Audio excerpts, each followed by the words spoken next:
سلام، من بهنام میرزایی هستم. علاقه زیادی به طبیعت و طبیعت‌گردی دارم.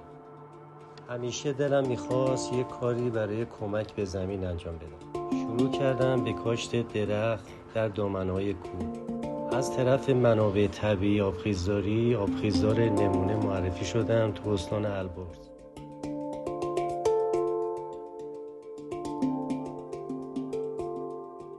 همیشه نظرم بر این بوده که انسان به قدری که اکسیژن مصرف میکنه باید تولید کنه. متوجه این شدم که زنبور عسل نقش مهمی میتونه در احیای طبیعت داشته باشه.